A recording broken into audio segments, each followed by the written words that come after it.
ہم اذان پڑھتے ہیں تو ہمیں یہ دیکھنا چاہیے کیا ہم اذان سنت کے مطابق پڑھ رہے ہیں یا خلاف سنت پڑھ رہے ہیں، اور خصوصاً اذان کے جو کلمات ہوتے ہیں ان کا اعراب، اور اسی طرح اذان کے کلمات اور ان کے حروف کا تلفظ، اس کا خیال رکھنا انتہائی ضروری ہوتا ہے۔ ہم اذان کے اندر جو پہلا کلمہ پڑھتے ہیں نا جی، اللہ اکبر اللہ اکبر، اس کے اندر یہ جو پہلا کلمہ ہے اللہ اکبر، اس کی جو را ہے، را، اس حوالے سے کہ را پر اعراب کیا ہوگا۔ بعض لوگ اللہ اکبر پڑھتے ہیں، بعض لوگ اللہ اکبر، را پر دمہ یعنی پیش پڑ جاتے ہیں، اور بعض لوگ اللہ اکبر اللہ، را پر فتحہ یعنی زبر پڑھتے ہیں۔ تو آیا اس را پر جو اعراب پڑھا جائے گا وہ صحیح کیا ہے؟ تو اس بارے میں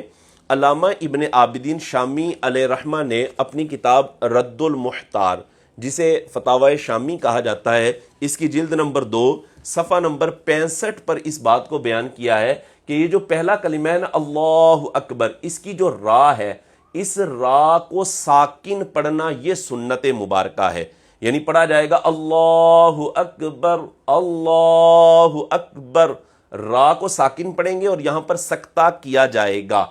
اور اس کے علاوہ علامہ ابن عابدین شامی نے ایک اور اعراب بیان کیا ہے، اور وہ اعراب یہ ہے کہ اللہ اکبر یہ جو را ہے اس پر فتحہ یعنی زبر پڑھنا یہ بھی جائز ہے، لیکن اس نیت سے کہ آپ را کو ساکن کر رہے ہیں اور ساکن کر کے آگے آپ ملانا چاہ رہے ہیں، تو اس اعتبار سے وہ کہتے ہیں کہ اللہ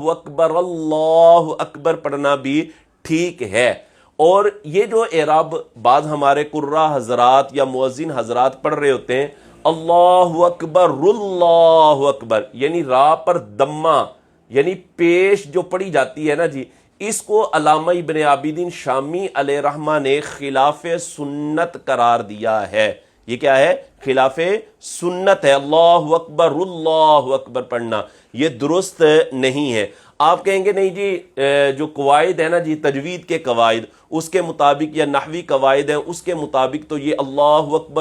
اکبر پڑھنا درست ہے۔ دیکھیں جو تجوید کے قواعد ہوتے ہیں یا نحو کے قواعد ہوتے ہیں، ان پر عمل کرنا اس وقت تک ہی درست ہوتا ہے جب تک کہ وہ سنت کے خلاف نہ ہو۔ اگر وہ سنت کے خلاف ہو گئے ہیں، کوئی سا بھی قاعدہ ہے،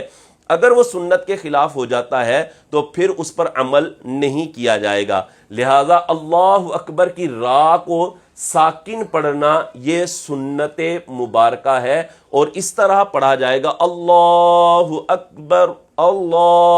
اکبر، یہ طریقہ درست ہے اور سنت کے مطابق ہے۔ اسی طرح اذان پڑھنی چاہیے۔